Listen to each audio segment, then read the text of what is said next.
All right. I think I'm gonna get started right now. Yes. Let me share this. I have a quick introduction. Let me share the Sorry about slides, that. and yeah, I will pass to you. Okay. Can you see my screen? Yes.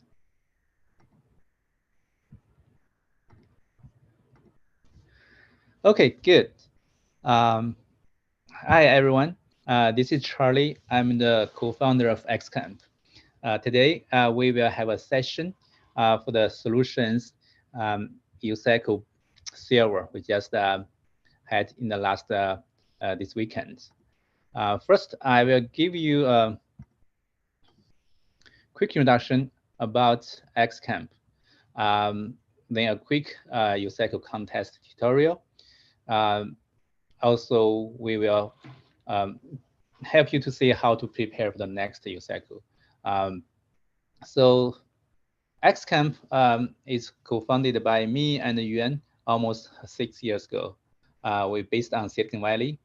We have from the beginner class to the master class. It's like a IOI International Olympic of Informatics level. So our classes are developed by seasoned coaches, our medalists. Also, we have other senior engineers and leaders in the industry. We have built very solid foundation for our students. We have 4 USACO campers last season. In the last December test, there are 10 get into the, 2 students get into the top 10. Here at xcamp, we're teaching serious coding. At the beginning level, the purpose is to get students to love coding. Then we, at the intermediate and advanced level, we teach the students algorithms and data structure to have a complete knowledge. After that, some of them will go to competitive coding, and some of them, if you can get very solid foundation in the engineering or academia. Okay, now I would like to turn this session to Albert. Albert, he was our student in the Platinum Division, and now he's the student in Berkeley. Albert, turn to you. All right. Hello. So we will be going over the 1 second.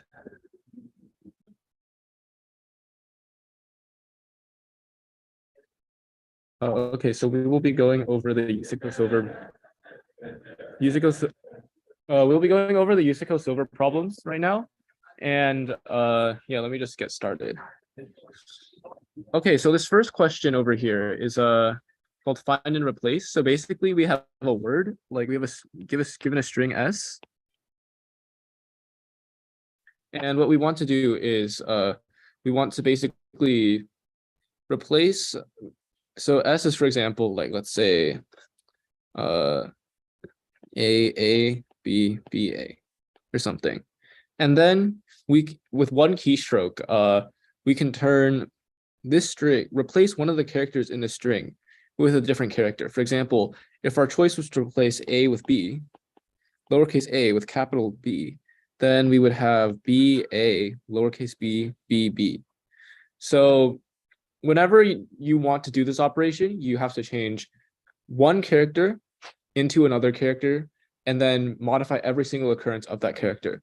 So yeah, most of the times this is generally pretty straightforward. You want to basically just calculate which characters each character becomes. So we're given a a result string t, and we can end up comparing what does A become, what does B become, what does C become, etc. Yeah, So Albert, sorry, we cannot see your screen now. It's not updated. oh wait, what? Okay, what? How about you Hold on. try to share again? Yes, It says it's paused again. Okay, there we go. Now Yes, it's screen now sharing. good. Yes, yes. Okay, there we go. So now what we have is essentially a result string T, and then in this result string, we basically have, let's say, ABC is our current string. One second, just let me pull up the.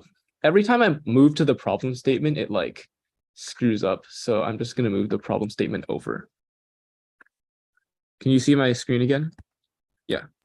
Yes. Okay. Okay. So you turn from ABC over to let's say we want to turn it to BBC. I think that we can do this because A basically maps to B basically maps to B, and C maps to C. So in this case, we have multiple things mapping to one number, but then not anything like. So we have multiple characters all mapping to one character, which is okay. But if we wanted to turn BBC into ABC, this would not work because this one of the B's turns into A, but one of the other B's turns into B, which is like not okay. So this basically motivates a solution where we can essentially build a graph between different characters. So we analyze the string first to get what characters end up being like transformed into different characters and what character does that character end up being transformed into. We can find that just with a single pass of a string. And then once we are given those numbers, we essentially have a relationship where, for example, let's look at the last case here. We have A, B, C, D and B, A, C, D. So in this case, B becomes A, B becomes A becomes B. So then we have like, we can essentially formulate this into a graph where we have like A and B basically intertwined like this. And then we have C goes back to C, and then D goes back to D.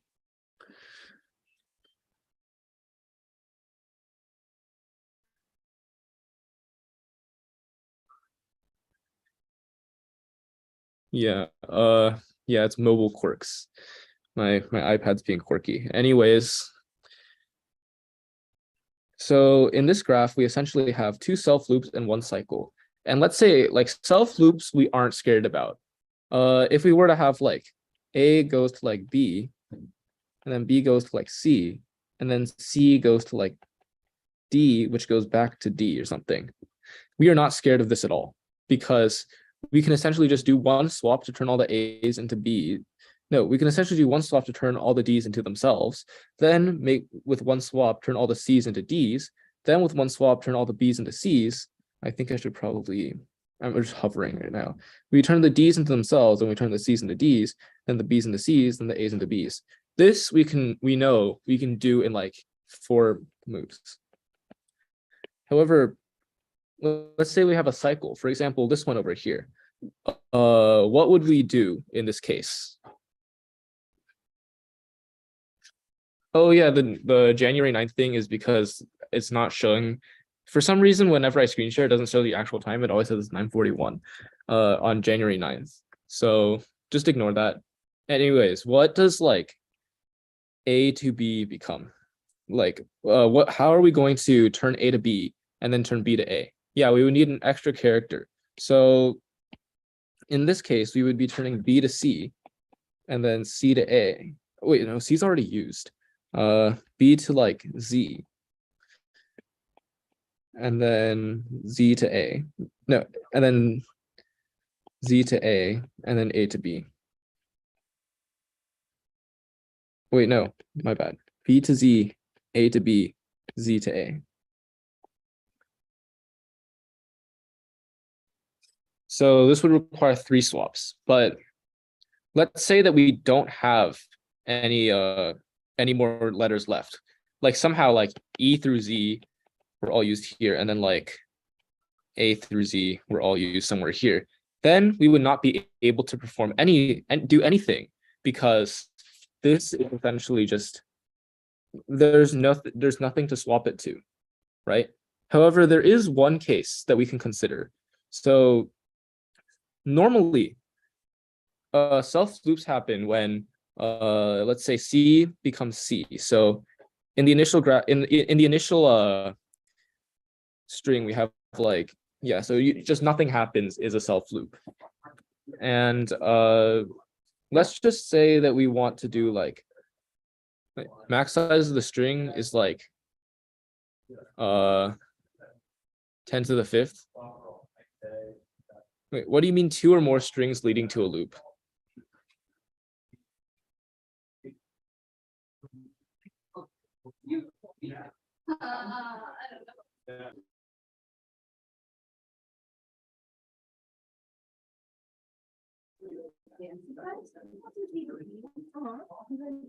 Okay, so honestly, I'm just gonna ignore this question, not ignore the question, but just move on.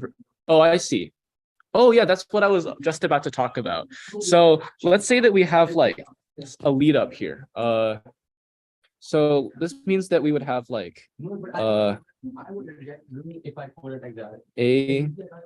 to B, B to C, C to D, and then let's say D to E, and then E to A. But then we also have like an F over here, which has like F becomes E.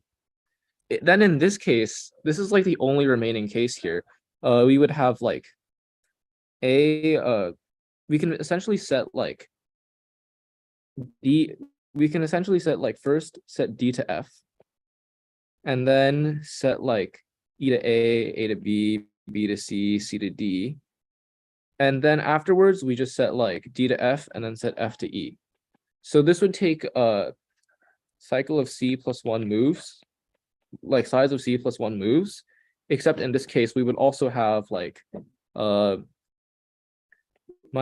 move for F to E, which we already calculated, which we already like would have counted anyways, because it is not part of a cycle. So maybe I should have been a little bit more clear up here, but when we do this, we are essentially just adding all of the adding the number of acyclic transformations up here first.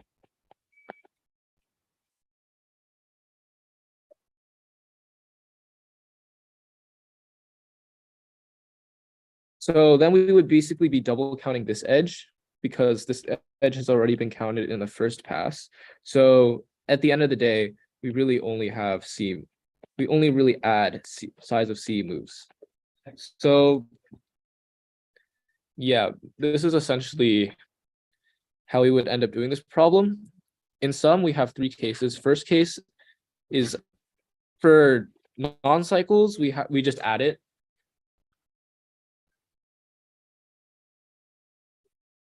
Wait, what? Yeah. So then this basically becomes A to B, B to C, C to A.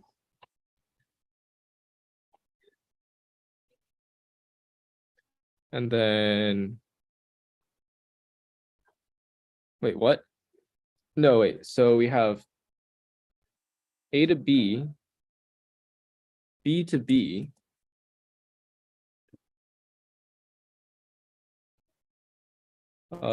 C to A, and then D to B.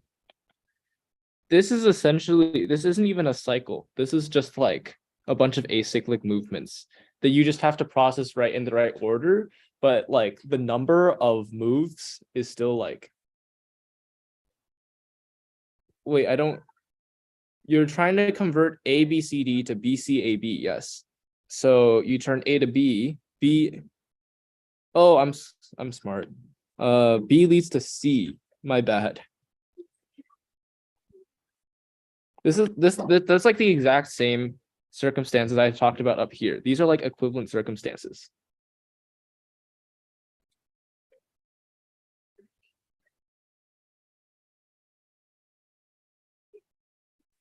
Why would you convert D to an A first? You're moving. Wait, no, you're saving a move either way because you're going like B to C, C to A to D, D to B.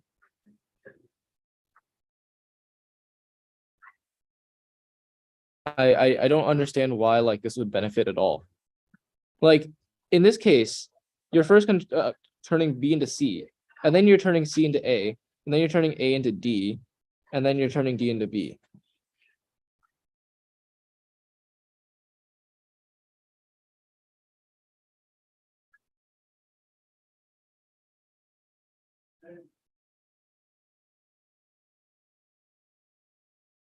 Yeah, you convert a D to a B, then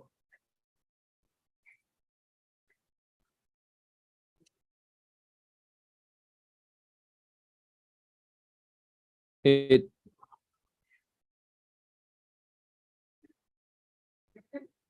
wait, what? Uh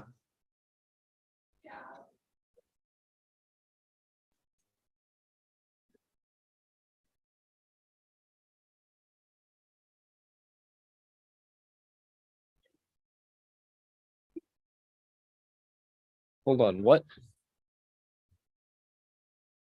Wait, there's only one move, right? You basically, yeah, like you literally first turn like B to C, and then you turn C to A, and then you turn A to D, and then you turn D to B.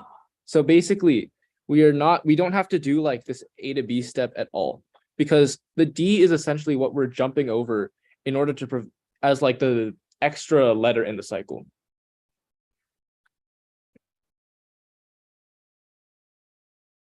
The questions are not published yet, but if if you want, oh wait, I have them downloaded. They are in the USACO Discord if you're interested in that. Honestly, this is starting to just become like debugging questions. So D is not part of the cycle anyways, but we do not need to start talking about debugging just yet. So I think that we can do that on our own time. So first, let me just move on to the next problem if that's all right with everyone. Okay, next problem is called following directions. So this question was weird, I think, because a lot of people had like O of n squared q. N squared q, O of n squared q, which is like slow but still passed. So we're not gonna go over the n squared q solution. So because it seems to be like kind of kind of kind of like not necessarily passed because like some people like passed it, but then it was like 7.998 milliseconds or something. So I think you just needed to do like slightly optimized n squared q and you would have ended up passing. But maybe like if you optimized like a couple things and then like yeah, it would probably pass. But n squared q is not the intended solution, and n squared q is not like n squared q is not the solution I will be going over today. Yeah, nq is the intended solution. n n squared q is just pushing it, and like some people got lucky. Oh my god, not again. Okay, so for this question, we have an n by n grid, let's say. And then you have like a bunch of costs over here. And then you have like a bunch of directions. So like if the cow is currently here, it has to necessarily move here. Something like this. So Q is the number of queries, and we will get to that later. I mean, right now, we have Q queries.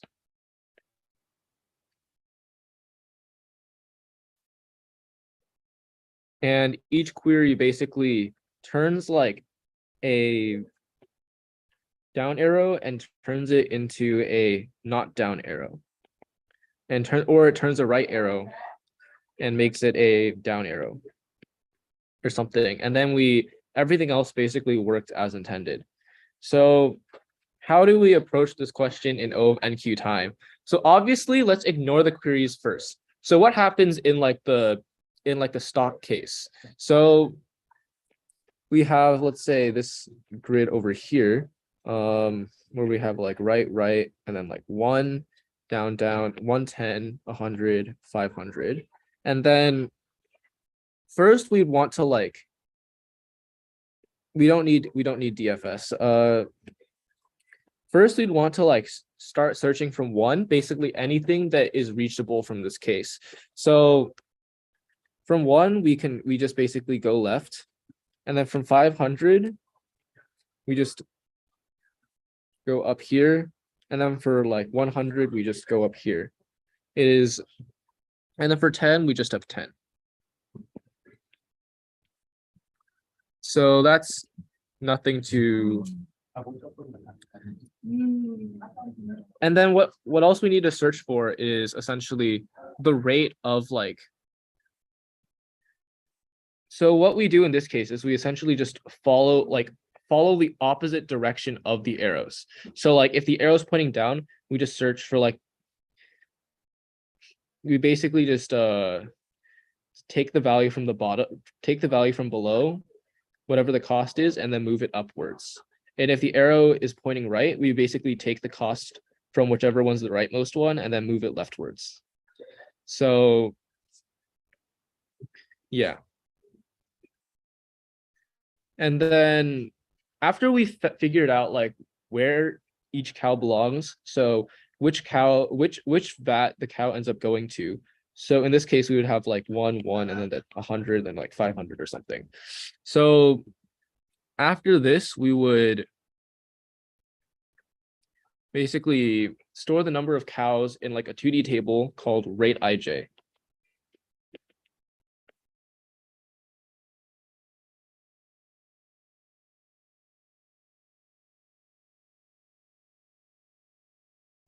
So for example, this rate array for this case would be like 1, 2, 1, 1 or something. So this is not DFS because for DFS, we are essentially just searching we're basically just searching the whole search space. Here we are literally just, I mean, sort of searching, but like we're essentially just going in like the reverse we're basically just going reverse from a functional graph. And it's like sort of DP, I would also say. It's like a sort of DFS/BFS and sort of DP. It's like, yes, you're storing information that depends on other information that you use starting from like some recurrence relation. And that is like technically DP, but this one's like way simpler than like any DP question you'd want to find, and like you'd have to find in like gold or something. This is just like recursion with memoization. So in this case, oh my God. So in this case, we essentially have like, okay, I don't think I'm gonna spend too much time explaining what DP is, but in this case, what we do is we essentially just do like rate IJ, and this depends on like different cases. So if we're going downwards, then it's like equal to,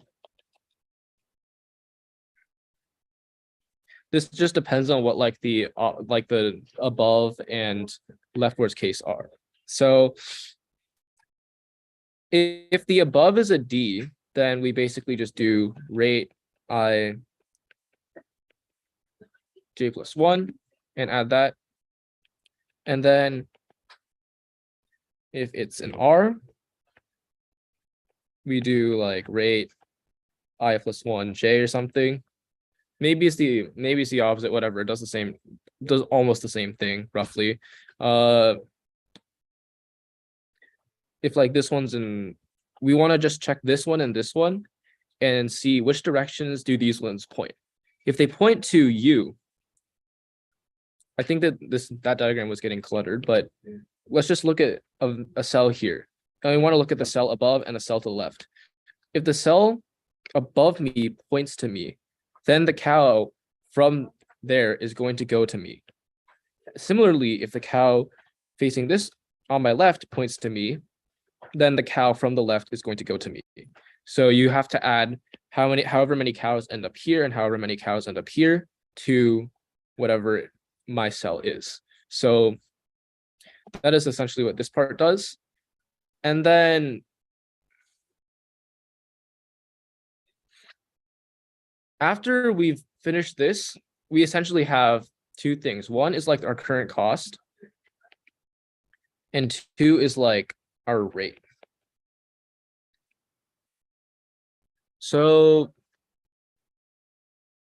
let's try to basically just reroute one of the things. So let me just pull something up. Like right here. So initially we have like a path. Let's just use this one over here as like our like target. So initially the path points like down here and then right here and then down here. So then honestly, I just realized this is not the best example, but whatever, we go with it. And then it points, okay, I'll just make a quick edit for the sake of the problem. So yeah, initially we go down and then right, then down. So we initially follow this path. But if we were to flip the array, we would have like a right arrow over here instead. We would just go to the right and end up here. So yeah, we would essentially have like two different paths leading to two different places with potentially different costs. So how many cows end up being rerouted? And this just depends on our rate array. So as Charles said, so yeah, we end up just taking rate ij and subtracting it. Let this be r. We subtract r from here. We subtract r from here. We basically subtract rate ij from all other like points in the path. And then at the end, we subtract but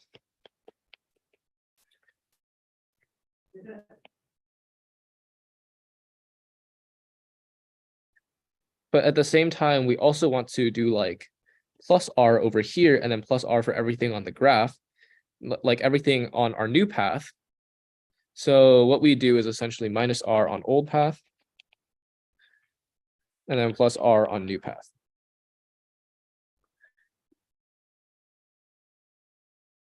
And then, yeah, we would essentially just be then adding ants plus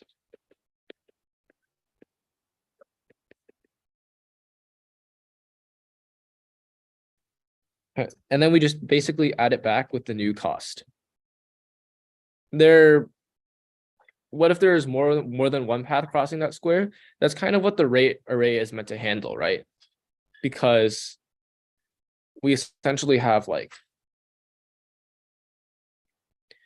whatever paths up here end up going down here. Like it doesn't matter where it's from, it's still going to end up in this cell with this given rate array. And Ling Yuan says, are you sure that the time complexity for this is O of NQ? And to that I say yes, because how many moves are there going to be? Why is it N squared Q? How many moves are there going to be at most from any given point in the grid to an endpoint? Yeah, so Bill says 2n. So it basically just becomes like O of n ways, because you're basically just moving O of n times to get to the end of the old path. So this part over here is O of n. And then you do the same thing, except with like this side of the path. So this one's also O of n. So we are essentially just combining a bunch of O of n algorithms into this one big O of n algorithm that runs per query. So as a result, we have a total time of O of nq for the query part. So as a result, our final complexity is whatever our O of n squared plus O plus nq, which is essentially O of nq.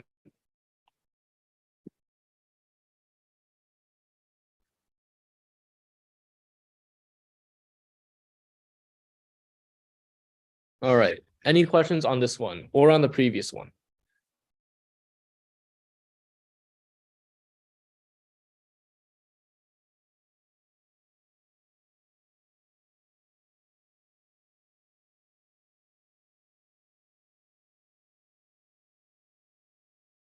The limitations were n less than or equal to 1500, q less than or equal to 1500. So nq works totally fine, but n squared q is like pushing it.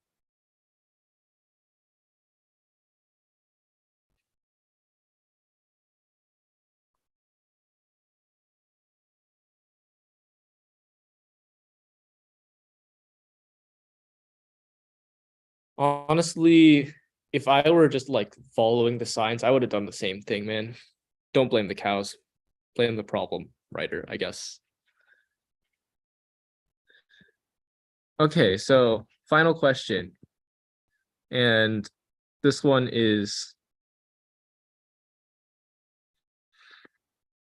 okay, yes, respect to Farmer John.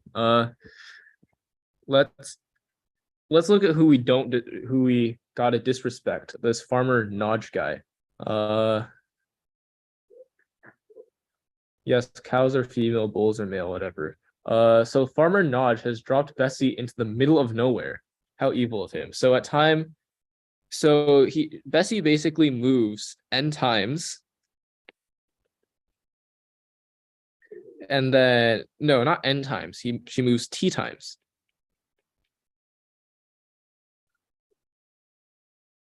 And what starts off happening is we have like a grid from like 0 to n. And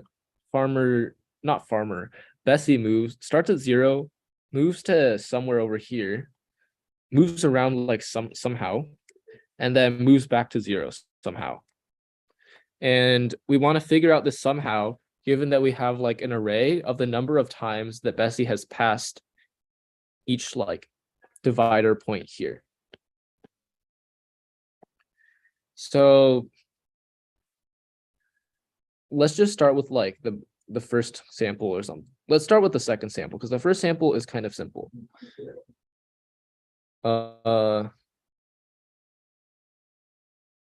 So we start off with Bessie being seen to have crossed here twice, Bessie being seen to have crossed here 4 times, and Bessie being seen to have crossed here 4 times.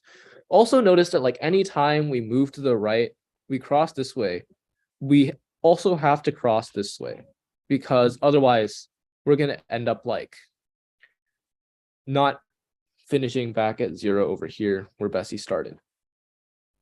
So yeah, all these numbers have to be even and greater than 2. We can't have any like zeros or anything crazy like that.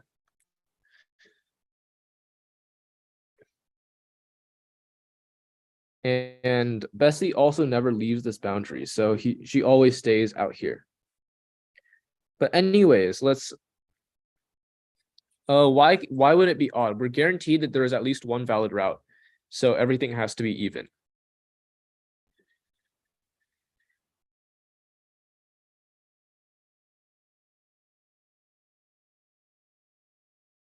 Yeah, Bessie always returns to 0. So we basically have like we can basically just turn this into like ranges. So let's think about it like this. So we initially have a big range here of like 2, 2, 2, and then we have another range here of like 2 and 2. So in order to minimize the number of turnarounds, how are we going to do this? Well, anytime we can just we have like an identical number of crossings. Let's say we want to cross something like 4 times. Like all these have to be crossed 4 times, and we have some stuff over here, some stuff over here. How would we cross it? We would basically, we could like just do like 1, 2, 3, 4, and then like go back here, and then like 1, 2, 3, 4, something, and then like just something, some random stuff. Or the best way we could do this, let me just get rid of everything, is we just make one big pass over here, one big pass down here, 2, and a second big pass over here, 3, and then a second big pass over here, 4. So yeah, we're basically going as far as we can, then returning as far as we can, and then repeating.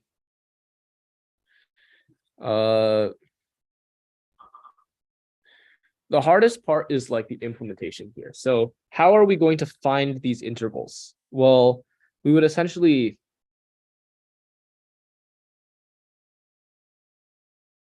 I mean, yeah, but okay, let's look at 244,266.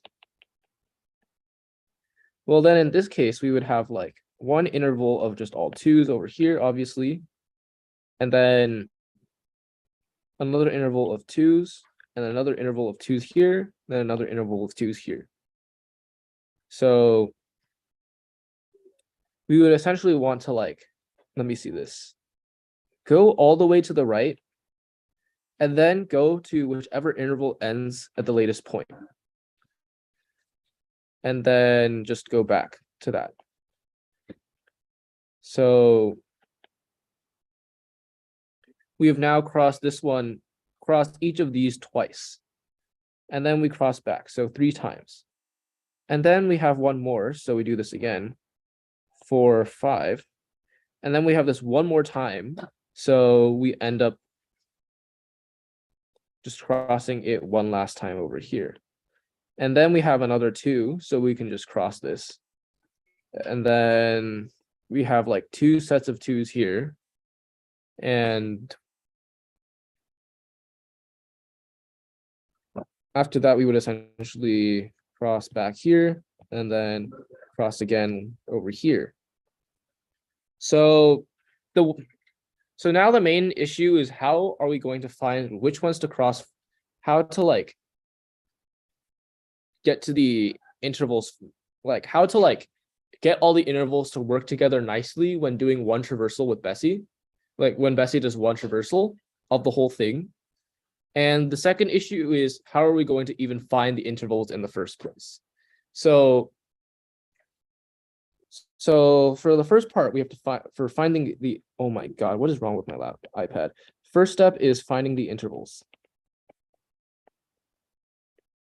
So in this case, we essentially just keep a stack. Every time we like, yeah, we just go until like the, so we like just take a stack. We start at like, let's say we have like 2, 4, 4 here. We would have like a stack starting at 2, and then we move right to 4, and then we move. At this point, 2 is an element in our stack. And now we add 4 because, well, we just reached 4. And then we add nothing because we're still at 4. And then, oh my God, not stack BFS, not now, please. And then we have another 4 over here. Nothing happens because 4 is already in our array. Oh my God, someone else is starting their class. Less than 10 feet away from me, but so let's make this quick. So now we have this 2 over here, and in this case, we now want to get rid of our 2 in order to get rid of our 4 because we now have like, no, we now don't have anything.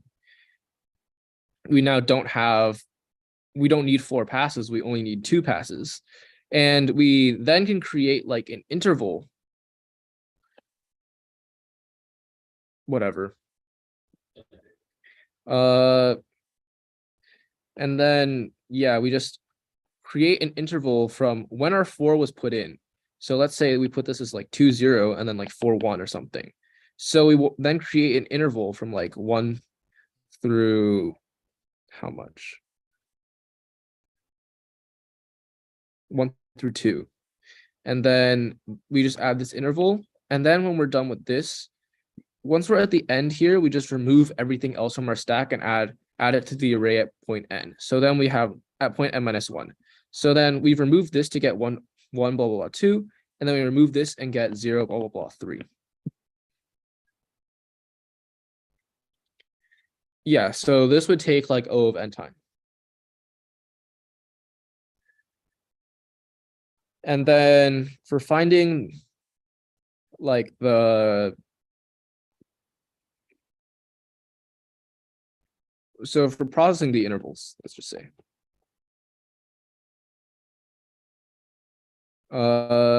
At this point, we would have like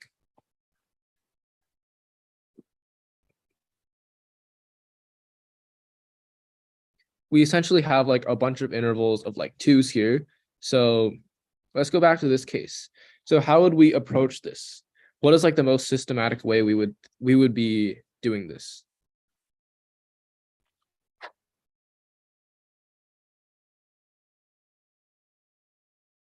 So no, I don't think so. Recursion, at least that's not how I was thinking of it. So what I thought about was like just, yeah, I think that Daniel said somewhere up here that it was actually you can just process the numbers backwards to forwards. Yeah, I think that is actually the way I thought about first. So we just sort the intervals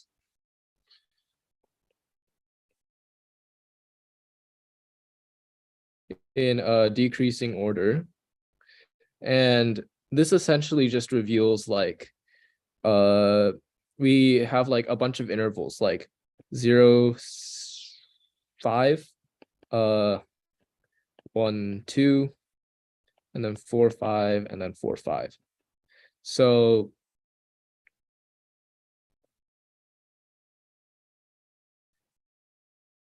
at this point, let's just take this down here.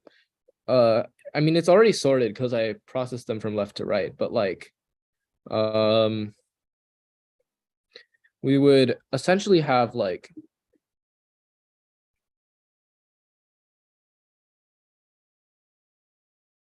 so the way we would do this is we first move all the way to the right. So one of the rightwards passes is already included. And for each time we have like a duplicate, we can essentially just keep like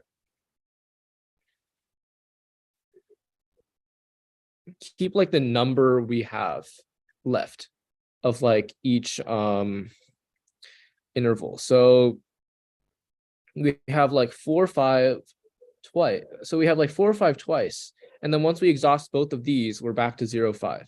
So what we would want to do is like just go as right as we can. And then basically just for the first 4 or 5, we take it, we go from 4 to 5, from 5 back to 4. And then when we're done with it, we go from 4 back to 5. We have another one that does the same thing. So we would want to do like another back from 5 to 4, another back from 4 to 5. After that, we have a 1, 2. So we would want to go back from 5 to 1, and then back from 1 to 2. And now everything over here after 2 has sort of been sorted already because we have like a 4 to 5 over here that's basically done twice. And then we have like our overarching front and our overarching back move to leave this part of the interval. And this part is essentially all sorted as a result because we have 6 over here. And then 3, well, we only needed a forward and backwards pass to, so this part is all done. So then we move back like 1 to 2, and then 2 to 1. So we basically move to the beginning part of our interval and like the left bound of our interval, we move to the right bound of the interval, and then we move back. So that is basically how we're able to like finish everything off. And then our last interval over here is 0.5. Well, we've already processed most of like all the first move and then most of the second move, so it's fine. But if this was like 4, 6, 6, 4, 8, 8 or something, then we would have like another 0.5. So we would essentially have to just go like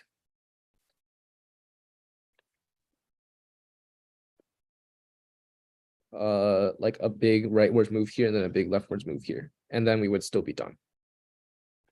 So does anyone have any questions about problem 3?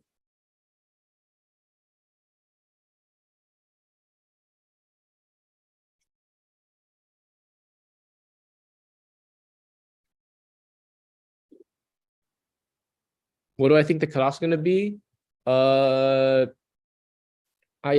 honestly have no idea about cutoff. I think that the cutoff is going to be like probably normal, like 750, 700, something like that. I know there are a lot of people who got like 2 and then partials on 3, so I don't think it's going to be like 600 something, unfortunately. So they might there might even be like, oh, definitely not. There's probably going to be like, it's, don't take my word on this, but I'm assuming like somewhere between like at worst 700 and at most 800, I would say. Probably like on like the 750 to 800 range is what I'm guessing. 650, unfortunately, is not very likely because this one was like an easier contest.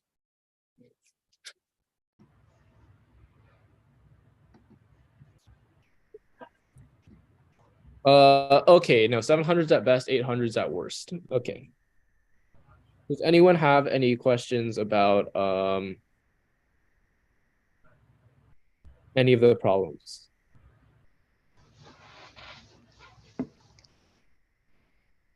Nope. Okay, then I will just hand it back to the screen share. Yes, thank you, Albert. Thank you for your help to the students. I know some of the students here, you know them well. You already helped us a lot. Thank you very much. Here, I just have another last slide to show to the students. I know some of you put a lot of time and efforts.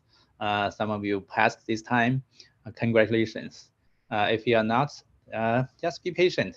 Just keep up. You will have the opportunity. Here, xcamp prepares some classes to help you guys. We have called an enhancement class.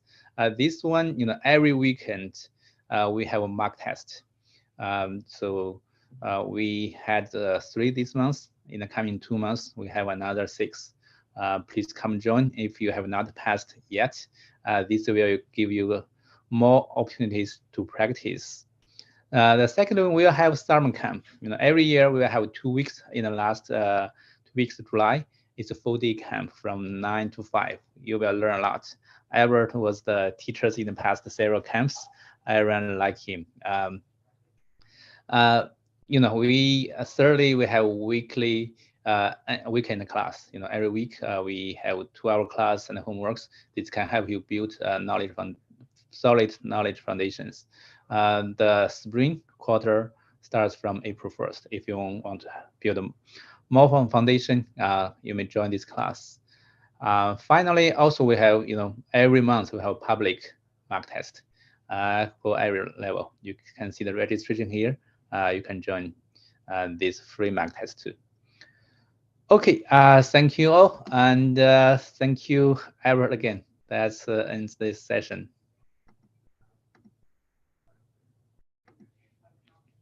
Thank you. Have a good night.